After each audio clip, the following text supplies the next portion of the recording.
ఈ పరాభవనామ సంవత్సరంలో సింహరాశిలో జన్మించినటువంటి వారికి ఏ విధంగా ఉండబోతుందో తెలుసుకుందాం. ఈ రాశి వారికి ఆదాయం 5, వ్యయం 5, రాజ్యపూజ్యం 7, అవమానం 7. ఇక్కడే మనకు తెలిసిపోతుంది ఏ పని చేసినా మంచి చెడు అన్నీ కూడా సరి సమానమే. ఏది గొప్పగా ఉండదు, అలా అని చెప్పి ఏది హీనంగా ఉండదు.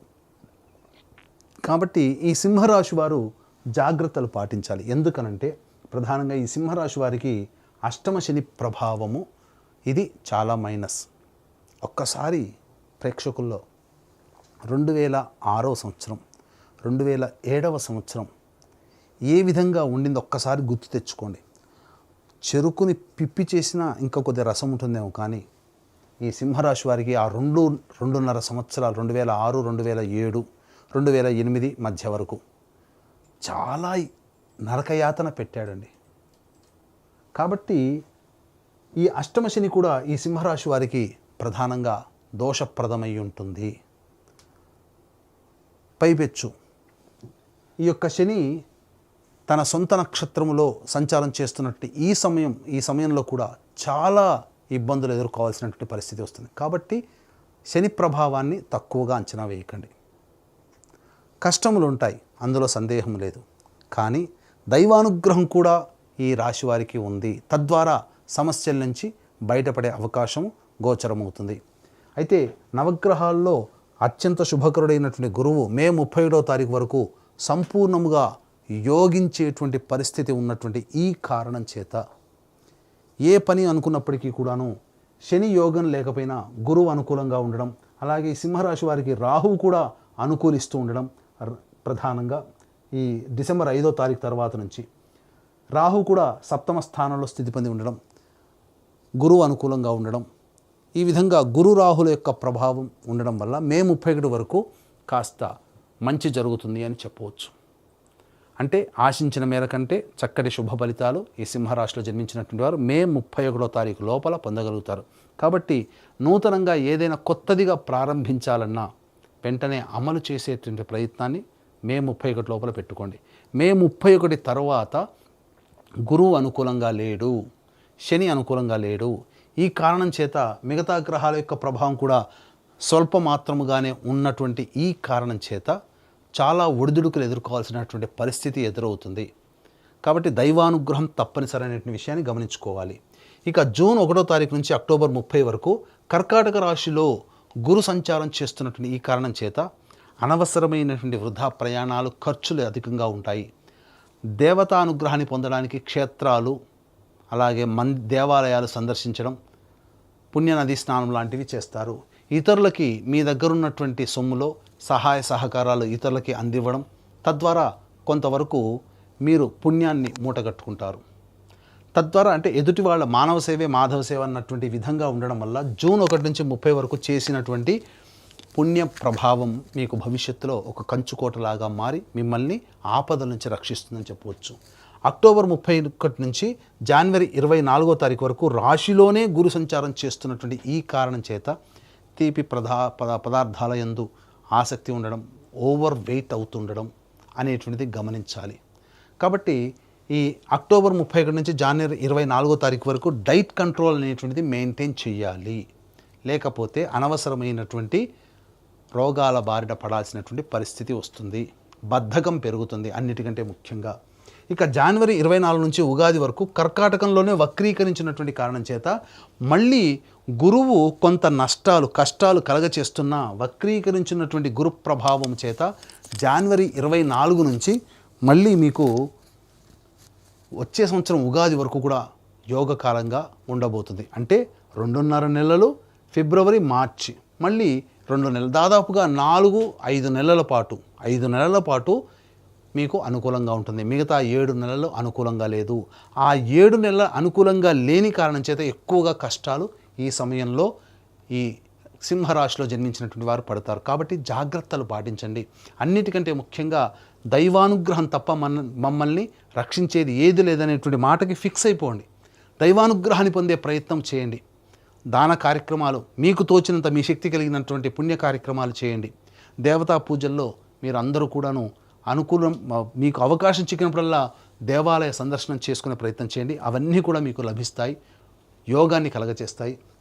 అంతేకాకుండా ఈ యొక్క సింహరాశితో పాటుగా 12 రాశులలో జన్మించినటువంటి వారికి ప్రధానంగా గుర్తుపెట్టుకోండి, ఏ వ్యక్తికైనా మంచి చెడు జరగాలన్నా, సుఖము దుఃఖము, యోగము అవయోగము, లాభము నష్టము, ఇలా ఏది జరగాలన్నా నవగ్రహాల యొక్క అనుగ్రహం ఆగ్రహం వల్లనే కలుగుతాయి.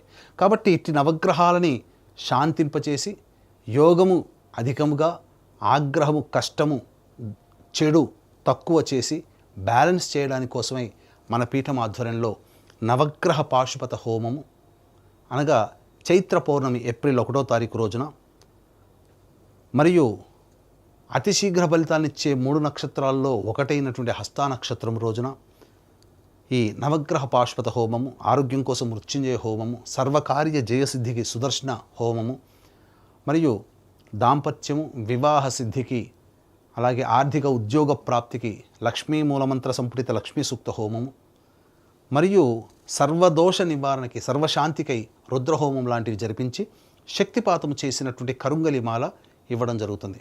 ఈ కార్యక్రమంలో పాల్గొనదలిచినటువంటి వాళ్ళు, అవకాశం ఉన్నటువంటి వాళ్ళు, గోత్రనామాలు నమోదు చేసుకోదలిచినటువంటి వాళ్ళు ఏప్రిల్ 1వ తారీఖు మధ్యాహ్నం 3 గంటల లోపల మీరు నమోదు చేసుకునే ప్రయత్నం చేయండి. తద్వారా అన్ని విధాలుగా దైవానుగ్రహం మీకు ఈ సంవత్సరం అంతా తోడుగా ఉంటుందని చెప్పవచ్చు.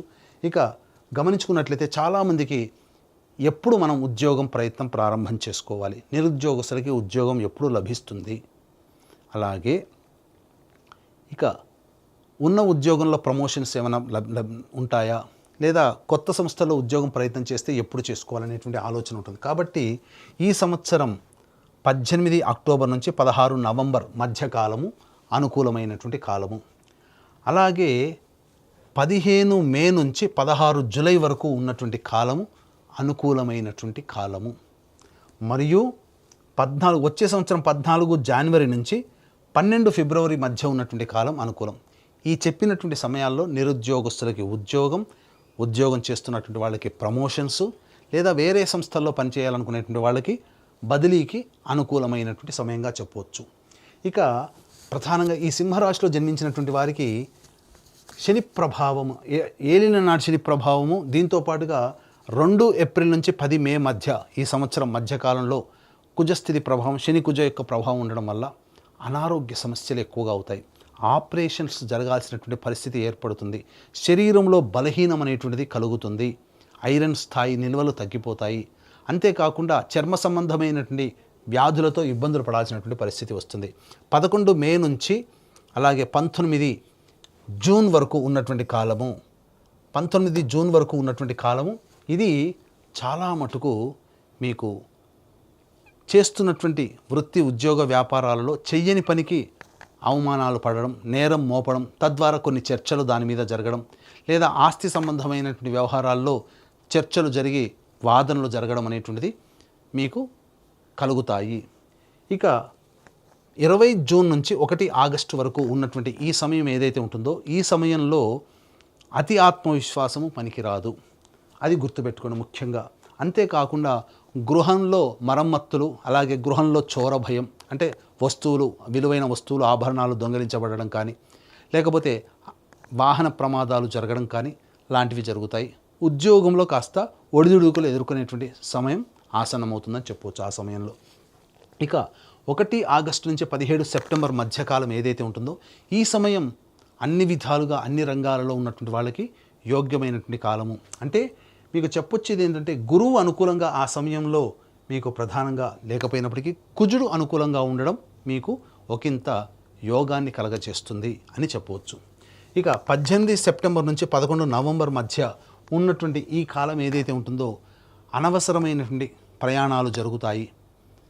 అంతేకాకుండా ప్రధానంగా ఈ సమయంలో దంపతుల మధ్య విభేదాలు వచ్చేటువంటి అవకాశము గోచరమవుతుంది. కాబట్టి జాగ్రత్తలు పాటించండి. రుణగ్రస్తులు అయ్యేటువంటి అవకాశం ఉంటుంది. ఇతరుల వల్ల డబ్బులు తీసుకొని చెల్లించలేని పరిస్థితి కానీ, లేదా మీ దగ్గర డబ్బులు తీసుకున్న వాళ్ళు చెల్లించలేని పరిస్థితి కానీ మీకు ఏర్పడుతుంది. కాబట్టి జాగ్రత్తగా నియమాన్ని పాటించండి. అవసరం ఉంటే తప్ప మీ డబ్బుల్ని ఎదుటి వాళ్ళకి ఇవ్వకండి. అన్నిటికంటే మించి ఈ సమయంలో 18 సెప్టెంబర్ నుంచి 11 నవంబర్ మధ్యకాలం ఏదైతే ఉంటుందో, ఈ సమయంలో మీ శక్తికి మించి మీరు ప్రయత్నం చేస్తేనే ఆశించిన మేర శుభ ఫలితాలు పొందుతారని గమనించుకోవాలి. ఇక అన్నిటికంటే కీలకం 12 నవంబర్ నుంచి 8 మార్చి వరకు ఏదైతే ఉంటుందో ఇది చాలా కీలకం అండి. ఎందుకనంటే ఈ సమయం ఏదైతే ఉంటుందో ఈ సమయంలో ప్రధానంగా యోగమా అవయోగమా అంటే అవయోగం ఉంటే దాన్ని యోగంగా ఎలా మార్చుకోవాలో కూడా చెబుతాను. కుజస్తంభన అనేటువంటిది జరగడం, తద్వారా మీరు చేపట్టినటువంటి పనుల్లో ముందుకి కదలకపోవడం అనేటువంటిది జరుగుతుంది.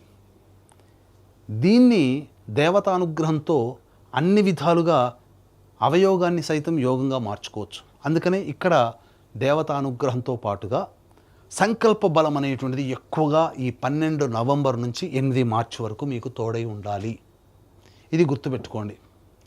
ఇటు ఈ సమయంలో కూడా గురువు మీకు ఏంటంటే జనవరి 24 నుంచి గురువు కర్కాటకంలో వక్రీకరించినట్టు కారణం చేత ఆ సంకల్ప ప్రభావం యొక్క ఫలితము ఫిబ్రవరి మార్చిలో మీరు అద్భుతంగా చూస్తారు.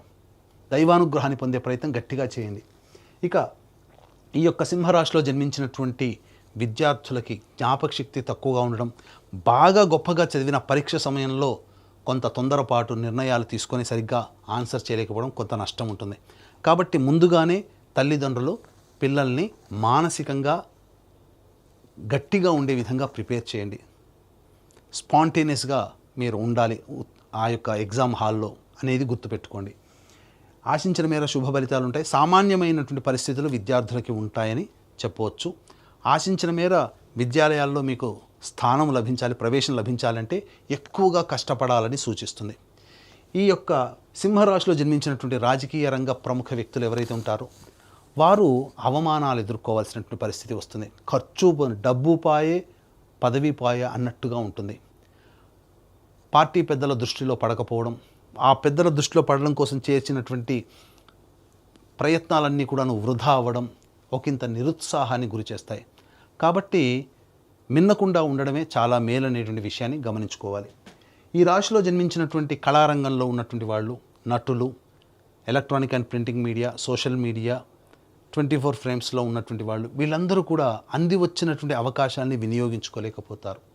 తద్వారా నష్టములు అనేటువంటివి జరుగుతాయి. కాబట్టి సంయమనం పాటించండి. ప్రజలలో ఆదరణ ఏమాత్రము తగ్గదు, అవకాశాలు వస్తాయి, అందిపుచ్చుకోండి. అలాగే డబ్బుల విషయంలో మాత్రం నిర్మోహమాటంగా ఉండే ప్రయత్నం చేయండి. ఎందుకంటే నష్టము ఆ విధంగా అక్కడ డబ్బు పరంగా ఉండబోతుంది కాబట్టి. ఇక ఈ రాశిలో జన్మించినటువంటి రైతులు ఎవరైతే ఉన్నారో 2 పంటలు కూడాను సాధారణంగా ఉంటాయి. మొదటి పంట కంటే రెండవ పంట మీద కొంత ఆశ ఎక్కువగా పెట్టుకోవచ్చు. ఆ సమయంలో మీకు అధిక దిగుబడి రాబడి అనేటువంటిది పొందే అవకాశం ఉంటుంది. కౌలుదారులకి మాత్రం కష్టంగానే చెప్పవచ్చు. ఈ రాశిలో జన్మించినటువంటి క్రీడాకారులు ఎవరైతే ఉంటారో ఆ క్రీడాకారులకి ఆశాభంగం అనేటువంటిది కలుగుతుంది. ఆశించిన మేర స్థాయిలో మీ ప్రదర్శనని చూపించలేకపోవడం కావచ్చు, మీ ప్రదర్శన ఇతరుల దృష్టికి పొందలేకపోవడం వల్ల అవకాశాలని మీరు పొందలేకపోతారు. భవిష్యత్తుకి మార్గాన్ని సుగమం చేసుకోలేకపోతారు. ఇక ఏతావాత ఈ రాశిలో జన్మించినటువంటి వారికి మే 31వ తారీఖు వరకు, అలాగే జనవరి 24 నుంచి ఉగాది వరకు, అనగా ముఖ్యంగా ఫిబ్రవరి మార్చి సమయం ఇది చాలా అనుకూలం. అనగా ఏతావాత 5 నెలలు మీకు అనుకూలంగా ఉంటుంది, మిగతా 7 నెలలు అనుకూలంగా ఉండదు. కాబట్టి దైవానుగ్రహాన్ని పొందే ప్రయత్నం చేయాలి. అలాగే ఈ రాశిలో జన్మించినటువంటి స్త్రీలు ఎవరైతే ఉన్నారో ఆ స్త్రీలకి గతంలో కంటే కూడా గౌరవ మర్యాదలు తగ్గుతాయి. ముఖ్యంగా జీవిత భాగస్వామితో పొరపచ్చాలు వచ్చే అవకాశం ఉంటుంది. సంబంధ బాంధవ్యాలు ఇబ్బందులు పాలవుతారు. ప్రేమికుల మధ్య అవమానాలు, అనుమానాలతో అవమానాలు ఎదుర్కోవాల్సినటువంటి పరిస్థితి వస్తుంది. దూరం జరిగేటువంటి అవకాశం ఉంటుంది. కాబట్టి జాగ్రత్తలు పాటించండి. మీ విలువైన వస్తువుల్ని కోల్పోవలసినటువంటి పరిస్థితి వస్తుంది.